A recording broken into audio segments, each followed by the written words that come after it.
No matter how long and how hard any job seems to be, there's always a way to do it. Always an answer to everything that seems to go wrong. And it looks as if the Gregory party have found the answer to their troubles. When Mrs. Gregory, her daughter Joan, Jerry Hall, and Captain Bradford were taken to the Euclidean city beneath the sea and given their freedom to roam through the city as they pleased, it proved that the freedom was mostly imaginary, as they are prisoners. Perhaps even more surely prisoners than they were on the Magic Island.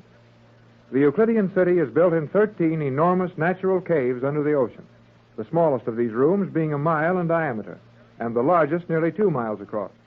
The highest point in this weird city is 200 feet below the water, and escape has seemed impossible. Now, however, we find Jerry and Joan walking through one of the large caves, and they're mighty cheerful about something. But, Joan, are you sure G47 will keep its promise? I have told you repeatedly, Jerry, that G47 need not stoop to the practice of deceiving anyone. He is quite secure in Euclidia. No, I guess that's right. He could let Tex work with those rocket ships all he wanted to, and still be mighty sure that there wasn't any danger of our stealing one of them.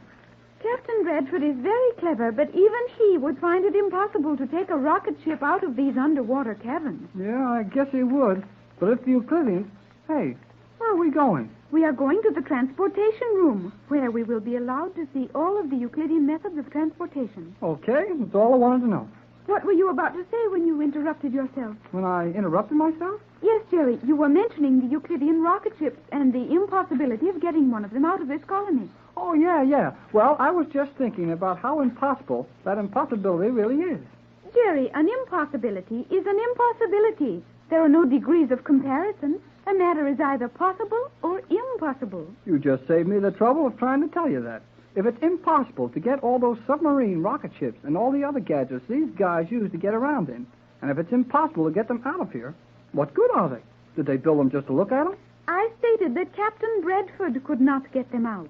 The Euclideans get them out, don't they? Naturally. Then Tex Bradford can get them out. That does not follow. The Euclideans will impose certain restrictions on the captain. And when Tex gets ready, he'll smash those restrictions all to pieces. I hope you are correct, Jerry. You sound like your hopes were mighty weak. Say, Joan, our footsteps don't make any more noise. I had observed that. We are entering a section of the city where the floor of the cavern has been covered with the Euclidean noiseless steel. And our voices are getting that funny hollow sound they had up in that sound laboratory on the island. So they are. I believe that would indicate that we are approaching one of the more important sound testing laboratories on this level. Then maybe we'll see something interesting, huh? If we are allowed to see anything, it will prove interesting. Well, I'll agree with that. These Euclideans put on a good show, even if they're only giving you something to eat. Jerry, stop. What's the matter? In another moment, you would have walked into that steel wall. Oh, looks like it. Oh, well, we can go some other way. But the captain wanted us to visit the transportation chambers, and we were directed here. Well, directed or not, I'm not walking through any walls today. There must be some other manner of passing that wall. Oh, sure there is. But if they don't want us there, we'll stay on this side. Jerry, there is that signal again. Yeah. Sounds like the one they use when they want us to come to lunch. But it's only 4 o'clock now. The signal sounded 4 times. Is that not logical at 4 o'clock? Well, sure, if that's what it's for. But they didn't do that at 1 or at 2 or at 3 o'clock. Why do it at 4? I do not know. Well, maybe... Oh, golly whiskers, Joan. What is it, Jerry? Look, through this wall. Euclideans. I'll say Euclideans. I have never seen so many together at one time. Well, there must be 50 of them, all dressed alike, in those funny costumes of Euclidean cloth. They are rapidly approaching this transparent steel wall. And this wall's plenty soundproof, or else they're walking on this noiseless steel. They're heading straight for this wall. Then there is an opening in the wall for them to pass through. Well, unless they're going to walk right straight through it. This is a solid steel wall, Jerry, and there is no magic in Euclidia. Well, that's what old G47 told us when we first got here, but I still don't believe it. If you will look carefully at this wall, you will note that it is rising. Silently and slowly, but surely rising. Yeah, it's going up all right. Say, we'd better get back out of the way and let the parade through. It will be wise to step slightly to one side. Well, that wall's up just over their heads now, and here they come. Gee, that's a creepy sight. That long line of people, all dressed exactly alike, marching along in single file, looking straight ahead, and not a sound out of them. Needless conversation is not encouraged among the workers of Euclidia. Well, this bunch sure isn't wasting any words on us. I never knew so many blamed people could have so little to say as the gang around this spooky place. I think we should attempt to pass under the wall while it is raised. Good girl, Joan. Come on. And if anybody stops us, they'll have to move out of that chain gang they're in. I'd be glad just to get in that chain gang and watch it bust up. Quickly, Jerry, the procession is nearly through. Okay, come on then. Only a couple of steps and we'll be on the other side of the wall. Well, we made it, and nobody tried to stop us. We are barely in time. The wall is sinking down to the floor. And that long line of spooks is marching off someplace. Jerry, what is a spook? Oh, a spook is something you see every time you turn around on Euclidia, and G47 says he hasn't any up. Oh, that is horrible English, Jerry. Well, maybe it is, but it's the way I feel. Oh, boy, our voices sound all right again. That is something. Yeah, and we're on the other side of the wall. That's something else. It will be difficult to decide upon our course. Huh? Oh.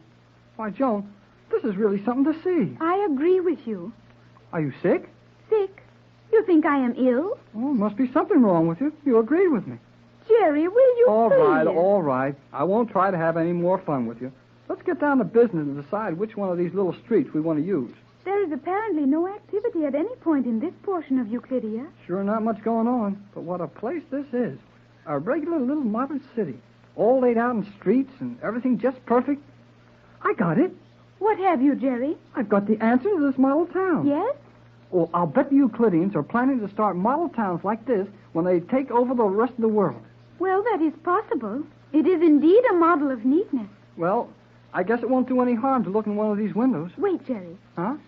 As we are walking on this noiseless stone, do you not think we should give some indication of our presence before we attempt to peer into windows? Well, I suppose we ought to. Hello in there. Hello in there. Hello in there. Jerry, you are terribly noisy. Guess I'm not noisy enough, though. I didn't wake anyone yet. I'll try it again. Please do not. I think we may consider these buildings vacant and observe them as we choose. On the contrary, you would be very foolish to attempt to pry into the secrets of those buildings. Gee, the girl commander. Precisely. I am sorry if we have overstepped the privileges given us by G47. You have not done so as yet. No, then we won't. But where did you come from? The building you have just passed. My quarters are contained in that building. You were correct, Jerry. These are occupied. Indeed, they are. These buildings are the quarters of the various commanders. You are now in Transportation Sector Number 1. This entire block is occupied by submarine commanders. The adjacent street houses airplane pilots. Well, we don't want to stick our noses in any place we're not supposed to see, but G47 told us we could look at anything we get into. That is a point on which I must question you. How did you get into this sector? We just walked in. Through the steel separation wall? That wall was raised to allow a long column of workers to pass through. We entered as they passed out. So, someone in the control tower is very careless. You must leave at once. What commander? Silence. You must leave at once. If you were found here, G47 would deprive you of all freedom and confine you to your quarters. Okay, Skipper. How do we get out? Follow me as rapidly as possible. I will personally allow you to pass through a private entrance in the rear of my quarters. Well, where will we be after we get there? I mean, what kind of a place will we be in, and how do we get from there back to our quarters? You will be in the agricultural chamber. You mean where the pigs and the chickens and the cows are? Precisely. You will be directly across the animal husbandry section from your own sector. But, Commander, how can that be? We have walked for miles, and we left that room at the beginning of our tour. The various caverns making up Euclidia form a rough circle. You have nearly completed that circle. Golly whiskers, Joan. We've been walking in a circle. Precisely. Now I will open the door, which will admit you to the agricultural section. Jerry, it is indeed the chamber in which we started our walk. It sure is. And is that the elevator to our quarters way over there on the other side? That is the elevator. One moment while I close this door. You need not trouble yourself to the extent of conducting us to our elevator. Silence. I have news for you. News for us? Precisely. Good or bad news? Your conduct will decide that. My opinion would be that you will, in all probability, utilize this news in a manner both foolish and dangerous. However, that is your privilege. Well, gee, you've got me all excited. What's the news? Your Captain Bradford is at this minute. Commander. What is the meaning of this interruption, Cleostra? I offer my apologies for that, but I was frightened by the thought that we might be overheard as you gave us this news. Yeah. What if somebody heard you telling us something you're not supposed to tell? Do not presume so far. What I am going to tell you is common knowledge among the Euclideans. However, we will not be overheard. This sector is normal in every respect. We are as safe as if we were speaking in an open plot of ground in your own world. Okay, Commander. What is it? Captain Bradford has been taken to the transportation laboratory, where we will see every device known to the Euclideans, including the rocket ships. We were aware of that. Here is something you were not aware of, and I think the one detail which G-47 has overlooked in guaranteeing your safe imprisonment here. Well, Captain Bradford has figured out a way to escape? Not as yet, but I would advise you to tell the captain this. Your homing pigeons may be found in the transportation laboratory. Jerry, those little homing pigeons. Oh, boy. If Tex can only figure how to get those pigeons up to the top of the water. Do not raise your voices, and do not discuss this with the captain in your quarters. Bring him to this section, where we are standing now, immediately after lunch tomorrow. I will meet you here, obviously by accident. In the meantime, say nothing to the captain or to Mrs. Gregory. But can't we even... Tomorrow at noon, immediately after lunch, and execute your movements carefully.